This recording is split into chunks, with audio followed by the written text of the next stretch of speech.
हूँ मानसी सुदर्शन। आप देख रहे हैं सिटी न्यूज। मैं आप सभी दर्शकों का करती हूँ स्वागत। अब बढ़ते हैं खबरों की तरफ।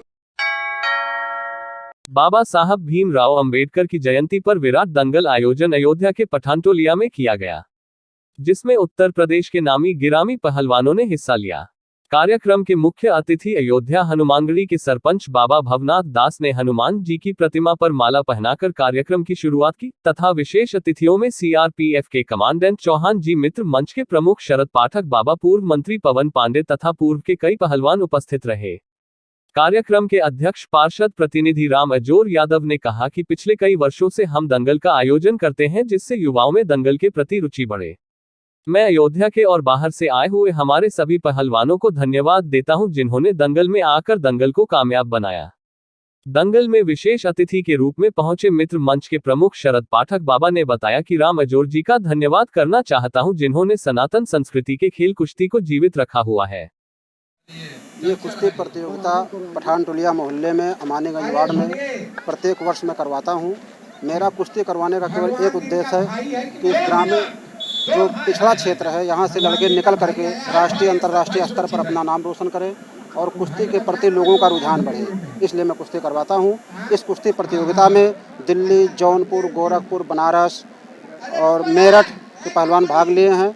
इस दंगल में हमारे मुख्य अतिथि हनुमानगढ़ी के सरपंच बाबा भवनाथ दास जी, माननीय पवन पांडे जी और कंपनी कमांडेंट सीआरपीएफ के श्री चौहान साहब लोगों ने शिरकत किया और लोग पहलवानों को आशीर्वाद दिया। पार्षद राम अजोर यादव जी पर करवा रहे हैं। इस कुश्ती में हमको बुलाया गया और ये हमारे सनातन धर्म संस्कृति की एक परंपरा रही है। कुश्ती और लोगों के बीच में एक सामंजस्य स्थापित करने का कार्यक्रम है। कोई बैर भावना द्वेष से पैदा की जाती है और ये हमारी भारतीय परंपरा में कुश्ती को एक सनातन धर्म की पुरानी परंपरा माना गया। इसको ये लोग कर रहे हैं, ये एक सनातन धर्म के एक प्रचायक रहा। अब ये काफ़ी वर्षों से चल रही है। हो सकता है कि हम जब पैदा न हुए हो तब से चलाए हों इनके पिताजी या इनके बाप दादा लोग, लेकिन आज भी हमको अच्छा लग रहा है कि कम से कम किसी ने जो है इस तरीके का कार्य किया है। लोग क्रिकेट मैच और पाश्चात्य सभ्यता के खेल को अच्छा लाइक मानते हैं, लेकिन कम से कम ये हमारे हिंदू और सनातन धर्म संस्कृति का एक प्रचायक है, जिसको आज ये लोग पूर्णतः अपने हिसाब से कर रहे हैं। बाबा ये हमारे धर्म की एक पहचान है, इसको निरंतर चलना चाहिए और इसके लिए जो हो सकेगा हम लोग सहयोग करते रहेंगे। जय भारत माता की। डॉक्टर भीमराव अंबेडकर साहब की 131वीं जयंती के अवसर पर डॉक्टर शिवकरण कर्म योद्धा संस्थापक कर्मभूमि इंडिया लिमिटेड ने कहा कि देश के सभी संप्रदायों, सभी धर्म, सभी लोगों के लिए समतामूलक समाज और विशेषकर देश की स्त्रियों को और अछूतों को जिन्होंने विशेषाधिकार दिया, जिन्हें पढ़ने का और किसी भी सामाजिक क्षेत्र, औद्योगिक क्षेत्र, राजनीतिक क्षेत्र और मीडिया के क्षेत्रों में अधिकार नहीं था, आपने संविधान बनाकर समतामूलक समाज में सभी को समान रूप से भागीदारी थी, विशेषकर स्त्रियों को जिनसे पुरुष का जन्म होता है और उन्हें गर्भ से ही शिक्षा मिलती है। ऐसे नारी शक्तियों को डॉक्टर भीमराव अंबेडकर साहब ने संवैधानिक रूप से वह अधिकार दिया जिससे वह आज हर क्षेत्र में आगे बढ़ रही है और सभी को बढ़ने का मौका भी मिल रहा है और संवैधानिक व्यवस्था के अंतर्गत देश के सामाजिक, राजनीतिक, आर्थिक और औद्योगिक और मीडिया प्रबंधन में सबको समान रूप से मौका मिल रहा है। इसी व्यवस्था पर चलकर विश्व के सभी देश विकसित होने की राह पर चल रहा है और भारत भी होगा। सभी देशवासियों को नमो बुद्धाय, जय भीम, जय भारत का नारा देते हुए डॉक्टर शिवकरण ने बाबा भीमराव अंबेडकर साहब की जयंती पर सभी देशवासियों को बधाई दिया। भारत के पितामह का जो जन्मदिन है, जिन्होंने संविधान को लिखा, जिन्होंने चाहे जिस जात की, धर्म की, संप्रदाय की नारियां हों उनको मुक्त किया, जिस देश की मातृ शक्तियां शिक्षित होंगी उस देश का बच्चा गर्भ में, पेट में रहते ही शिक्षित होना शुरू कर देगा। अगर जिस देश में बच्चे पितृशक्ति जो देश हैं, जैसे मेरा भारत है, यहाँ अगर बच्चे पढ़ने जाते हैं तो वो 10 साल का होने के बाद पढ़ने जाते हैं। अयोध्या में भी बाबा भीमराव अंबेडकर की 131वीं जयंती बड़े हर्ष उल्लास से मनाई गई। शंकरगढ़ बाजार स्थित भीखी का पुरवा में बौद्ध विहार के प्रांगण में बाबा भीमराव अंबेडकर की प्रतिमा पर माल्यार्पण कर व मिठाई खिलाकर बाबा साहब की जयंती मनाई। तो वही भीखी का पुरवा में नारायण पब्लिक स्कूल के प्रांगण में डॉक्टर मुकेश गौतम के नेतृत्व में बाबा भीमराव अंबेडकर की जयंती बड़े धूमधाम से मनाई गई। कार्यक्रम में मुख्य अतिथि के रूप में गजोधर प्रसाद रहे, जो पूर्व ट्रेजरी ऑफिसर रहे हैं। उनका स्वागत डॉक्टर मुकेश गौतम ने बुके भेंट कर किया। डॉक्टर मुकेश गौतम ने बताया कि बाबा साहब की 131वीं जयंती समारोह मनाया जा रहा है और सारा विश्व जयंती मनाता है। इस कार्यक्रम में गैर राजनीतिक लोग आए हैं और गैर राजनीतिक सभाएं हो रही है और ये सभी के सहयोग से कार्यक्रम हो रहा है और कार्यक्रम को सफल बनाने में बहुत सहयोग किया। देना चाहेंगे किस तरीके से आप लोग सेलिब्रेट कर रहे हैं? आज परम पूज्य बाबा साहब डॉक्टर भीमराव अंबेडकर जी का जन्म दिवस है, 131वां जन्म दिवस है और पूरा विश्व इसको मनाता है। भारत ही नहीं, पूरा विश्व मनाता है। और उसी संदर्भ में हम लोगों ने आज ये कार्यक्रम आयोजित किया है बाबा साहब की जयंती को मनाने के लिए। इसमें कई गैर राजनीतिक सभाएं हो रही हैं और बहुत लोगों का सहयोग रहा है इस कार्यक्रम को सफल बनाने में। और अभी कार्यक्रम चलेगा, रात तक चलेगा और बाबा साहब के इस संघर्ष को हम लोग सांस्कृतिक कार्यक्रम के रूप में भी प्रायोजित करेंगे, लोगों के विचारों के रूप में प्रायोजित करेंगे। बाबा साहब के संघर्ष को हम पूरी तरह से बताएंगे, लोगों तक पहुंचाएंगे। यही हमारा संकल्प है और बाबा साहब हम लोगों के दिलों में जिंदा रहें, इसी तरह से कार्यक्रम करते रहेंगे। डॉक्टर साहब, बाबा साहब चीफ गेस्ट आपके यहाँ सब कौन था? आज आपके चीफ गेस्ट कौन है और युवाओं के लिए सबसे बड़ी चीज है, युवाओं के लिए क्या संदेश होगा? चीफ गेस्ट हमारे श्री गजोधर प्रसाद जी हैं, जो कि पुराने ट्रेजरी अफसर रहे हैं फैजाबाद के और बहुत अच्छे लेखक हैं। तो समाज के लिए आए थे आज अपना टाइम निकाल के लखनऊ से। और सभा और ये आयोजन करने का मेन उद्देश्य होता है कि हमारे लोग बाबा साहब को हमेशा के लिए याद रखें, वो भूले ना कि किस संघर्ष की वजह से आज हम इतना अच्छा कपड़ा पहन रहे हैं, इस तरह गाड़ियों में रह रहे हैं, एसी में रह रहे हैं। ये संघर्ष हम भूलने ना पाए।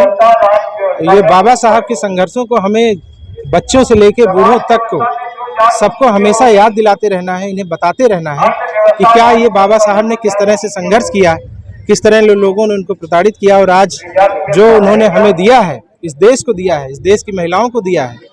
हमारे देश की महिलाओं को जो व्यवस्था उन्होंने की, चाहे वो दलित समाज की हो, चाहे सवर्ण समाज की हो, उन्हें नौकरी का अधिकार, उन्हें समानता का अधिकार, शिक्षा में अधिकार, लेबर में जो 12 घंटे की ड्यूटी 8 घंटे में कन्वर्ट करने का अधिकार। तो ये सारा अधिकार जो बाबा साहब ने दिया, इसे हम समय समय पर सबको बताते रहेंगे और उनके कार्यों को हमेशा उजागर करने के कार्य करते रहेंगे। नाम बता दें। मैं डॉक्टर मुकेश कुमार गौतम प्रियदर्शी और इसके आयोजक मंडल में हूँ, मंत्री दफ्तर। अभी ये जो चल रहा है भाषण अध्यक्ष हमारे मुख्य अतिथि जी का चल रहा है, माननीय गजोधर प्रसाद जी का, जैसा कि डॉक्टर साहब ने बताया है। यहाँ पर जो बड़ी चीज़ है, हम लोगों के आयोजन का जो मुख्य उद्देश्य है, ये अम्बेडकर विचार मंच के द्वारा किया जाता है और यहाँ पे बुद्ध विहार भी बना हुआ है। उस बुद्ध विहार की तरफ से ये सारा आयोजन किया जाता है और जिले का जो प्रमुख केंद्र है ये आयोजन का, और जो प्रमुख केंद्र है उस अनुरूप में आप देख रहे होंगे यहाँ पे सारी व्यवस्थाएं की गई हैं कि जिले का भव्य कार्यक्रम हो। और हम लोगों का कार्यक्रम करने का मुख्य उद्देश्य है कि बाबा साहब के विचारों को जिस रूप में बाबा साहब ने चाहा था वो लोगों तक पहुँचे। उन्होंने युवाओं के लिए क्या कहा था, उन्होंने महिलाओं के लिए क्या कहा था, उन्होंने राजनीति के लिए क्या कहा था, उन्होंने शिक्षा के लिए क्या कहा था, संगठन के लिए क्या कहा था, धर्म के बारे में क्या कहा था और देश की राजनीति के बारे में क्या कहा था। मैं अनूप प्रियदर्शी। शहर के साहबगंज स्थित अंबेडकर कॉलोनी में वाल्मीकि समाज के नेतृत्व में और मोहल्लेवासियों के द्वारा बाबा भीमराव अंबेडकर का 131वीं जयंती समारोह बड़े धूमधाम से मनाया गया। सभी मोहल्ले वासियों ने बाबा साहब की प्रतिमा का माल्यार्पण कर नमन किया व केक काटकर सभी को खिलाया और बाबा साहब के सिद्धांतों को बताए हुए मार्ग पर चलने को कहा। वही कहा कि बाबा भीमराव अंबेडकर जयंती पर बच्चों के खेल कूद का कार्यक्रम हुआ था, जिसमें बच्चों को पुरस्कार दिया गया। उसके बाद भव्य भंडारे का आयोजन हुआ। और आज हमारे बाबा साहब डॉक्टर भीमराव अंबेडकर की 131वीं जन्मतिथि आज बड़े हर्षोल्लास के साथ हम लोग बाबा साहब का जन्मदिन मना रहे हैं। बाबा जी के केक काट करके हम सभी मोहल्ला साहबगंज बालदा के निवासी लोग केक काट करके बाबा जी का जन्मदिन मना रहे हैं। और बाबा जी हमारे पूर्वजों के साथ जो होता था उसको जो है बाबा जी ने बड़े संघर्ष के साथ उस सारी चीज़ों को समाप्त किया। और जिस समय बाबा साहब लड़ाई लड़ रहे थे उस समय मनुस्मृति मनुवाद बहुत जोरों पर था। बहुत संघर्ष करके हम लोगों को बाबा साहब ने जो आज़ादी दिलाई कि हम लोग पढ़ लिख सकें और आगे बढ़ सके। आज आप देख लीजिए अच्छे अच्छे पदों पर हमारे समाज के लोग बैठे हुए हैं। और आगे भी हम यही कहेंगे कि बाबा साहब का जो मिशन था, जो सपना था कि हमारे समाज के बच्चे पढ़ें और आगे बढ़े, संगठित हों, संघर्ष करें और इसके साथ हमारा देश आगे चल के जो है उज्जवल भविष्य बन सके। और इसी के साथ मैं क्या नाम आपका? राजन भारती। मनाई जा रही है संविधान को किस तरीके से आप जयंती मना रहे हो, क्या संदेश देंगे युवाओं के लिए? आज बाबा साहब भीमराव अम्बेडकर जयंती है 14 अप्रैल को। बाबा साहब ने इस देश के लिए, भारतवासियों के लिए जो संविधान दिया है वो एक ऐसा मार्ग प्रशस्त किया है जो भविष्य में चल करके ये यहाँ के भारतवासियों के संतानों को अच्छा रास्ता मिल सके और प्रगति पर वो आगे बढ़ सकें। यह इतना बढ़िया रास्ता किसी इस दुनिया में किसी भी देश के संविधान में ऐसा रास्ता नहीं दिया है जैसा कि बाबा साहब ने संविधान लिख करके यहाँ के मूलवासियों को मतलब कि उज्जवल भविष्य की कामना की है और मार्ग प्रशस्त किया है। तो हम यही चाहते हैं कि बाबा साहब के जो मूल उद्देश्य हैं उसको लोग जाने, पहचाने और समझें और माने उसको, और अपने उनके मंत्र पर जो उनका उद्देश्य था कि भारत के जो मूल निवासी हैं उनके जो भविष्य की कामना बाबा साहब ने की है उसको वो उज्जवल बनावें। इसी नाते बाबा साहब की जो है यह जो भव्य जयंती मनाई जा रही है ये जो है ये लोगों को जागृति के लिए मनाया जा रहा है ताकि लोगों को ये पता चले कि हम क्यों बाबा साहब को मना रहे हैं। और यह एक दूसरे रूप में समझें कि बाबा साहब जो है यूँ ही तो माता पिता सबसे उच्च होते हैं, लेकिन इस देश के सबसे जो सर्वोच्च स्थान प्राप्त किया है बाबा साहब ने, वो बाबा साहब ने इस देश की धरती पर जो भी नागरिक हैं उनके लिए एक भगवान के स्वरूप काम किया है। मैं इतना ही कहना चाहता हूँ। क्या क्या कार्यक्रम हुआ? आज कार्यक्रम जो है वो बच्चों का जो खेलकूद कार्यक्रम हुआ है, उसमें लोगों को जो है पुरस्कार वितरण किया जाएगा। और दूसरी चीज़ ये है कि यहाँ पर माल्यार्पण किया गया है और अभी जो है यहाँ भंडारे का भी आयोजन किया गया है। और इसी समय अभी सभी लोग यहाँ मोहल्ले वासी सब इकट्ठा हुए हैं, उनको जो है संविधान के बारे में, बाबा साहब के मूल उद्देश्यों के बारे में जागृति जो है वो प्रसारित की जाएगी। कौन सा मोहल्ला है? ये अम्बेडकर नगर कॉलोनी है एवं बालदा साहबगंज फैजाबाद। मेरा नाम बच्चूलाल कोरी है। उपराष्ट्रपति वेंकैया नायडू के आगमन को लेकर अयोध्या धाम रेलवे स्टेशन पर तैयारियां हुई पूरी। फूलों से रामनगरी का अयोध्या धाम रेलवे स्टेशन सजाया गया, जिसको देखते हुए आज प्रेसिडेंशियल स्पेशल ट्रेन से 11 बजे रेल मार्ग से उपराष्ट्रपति वेंकैया नायडू अयोध्या पहुंच रहे हैं। तो वही उनके साथ उनकी धर्मपत्नी भी मौजूद रहेगी, जिनका स्वागत करने के लिए उत्तर प्रदेश की राज्यपाल आनंदीबेन पटेल और उप मुख्यमंत्री केशव प्रसाद मौर्य अयोध्या धाम रेलवे स्टेशन पर उनका स्वागत करेंगे। लगभग 3 घंटे अयोध्या धाम में रहेंगे। रेलवे और जिला प्रशासन ने तैयारी लगभग पूरी, और रेलवे यात्रियों को कम से कम हो असुविधा इसका भी ध्यान रखा जा रहा है। बताते चले कि बीते दिनों अयोध्या दौरे पर आए राष्ट्रपति के आगमन पर जिस तरह अयोध्या धाम रेलवे स्टेशन को सजाया गया था, उसी तरह अयोध्या धाम रेलवे स्टेशन को भी सजाया गया है। दरअसल आज उपराष्ट्रपति अयोध्या पहुंचकर सबसे पहले राम जन्मभूमि में विराजमान रामलला का सपत्नी दर्शन करेंगे और आरती उतारेंगे। फिर रामलला के बाद हनुमानगढ़ी जाएंगे, हनुमानगढ़ी पर दर्शन पूजन करेंगे। वही हनुमानगढ़ी से यात्री निवास में विश्राम करेंगे, लेंगे अल्पाहार। फिर यात्री निवास से सरयू पूजन के लिए रवाना होंगे। सरयू का पूजन अर्चन में शामिल होंगे। सरयू पूजन के बाद 2:55 पर काशी के लिए रवाना होंगे। नहीं, आज माननीय उपराष्ट्रपति जी का आगमन है, साथ में माननीय राज्यपाल महोदया भी आ रही हैं और हमारे दोनों डिप्टी सीएम सर भी आ रहे हैं। तो यहाँ पे हम लोगों ने आरजेबी में व्यवस्था की है, हनुमानगढ़ी में व्यवस्था की है और सरयू घाट में भी हम लोगों ने व्यवस्था करी है। और रेलवे स्टेशन पे आएंगे हम लोग और बाई ट्रेन आएंगे स्पेशल ट्रेन से, और अच्छी व्यवस्था हम लोगों ने करी है। और सर, कानून व्यवस्था की बात की जाए तो सुरक्षा व्यवस्थाएं किस प्रकार से? सुरक्षा व्यवस्था पूरा इनर गार्डन आउटर गार्डन सब लगे हैं और बहुत बड़े पैमाने पर हम लोगों ने व्यवस्था की है। उपराष्ट्रपति एम वेंकैया नायडू अपनी पत्नी उषा नायडू के साथ रामनगरी पहुंचे, जहां उनका अयोध्या धाम रेलवे स्टेशन पर राज्यपाल आनंदीबेन पटेल और डिप्टी सीएम केशव प्रसाद मौर्य ने स्वागत किया। स्टेशन कैंपस के बाहर स्थानीय लोक कलाकारों ने फरुआही लोक नृत्य प्रस्तुत कर स्वागत किया गया। इसके बाद उपराष्ट्रपति का काफिला राम जन्मभूमि परिसर के लिए रवाना हो गया। उन्होंने रामलला के दरबार में मंत्रोच्चार के बीच मत्था टेका और आरती उतारी, तो वही राम मंदिर निर्माण का अवलोकन भी किया। इसके बाद उन्होंने प्रसिद्ध सिद्धपीठ हनुमानगढ़ी पहुंचकर बजरंगबली के दरबार में मत्था टेका। दर्शन पूजन के दौरान उन्होंने अपनी पत्नी के साथ पवनसुत बजरंगबली की आरती उतारी और आशीर्वाद लिया।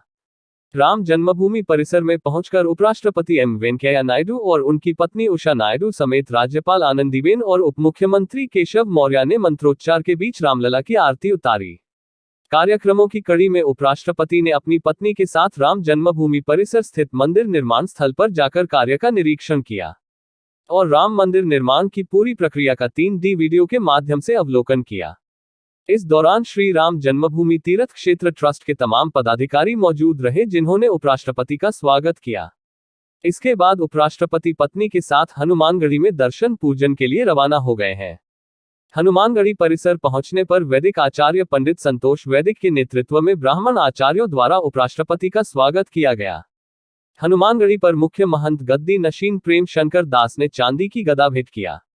इसके बाद हनुमानगढ़ी के पुजारी हेमंत दास समेत अन्य संतों ने उपराष्ट्रपति व उनकी पत्नी उषा नायडू, डिप्टी सीएम केशव प्रसाद मौर्य, राज्यपाल आनंदीबेन पटेल को दर्शन पूजन कराया। इसके बाद उपराष्ट्रपति समेत सभी अतिथियों ने गद्दी नशीन महंत से आशीर्वाद लिया। दर्शन के बाद उपराष्ट्रपति यात्री निवास में विश्राम करने के लिए चले गए, जहां से करीब 2 बजे वह मां सरयू की आरती करने के लिए सरयू घाट रवाना हो जाएंगे।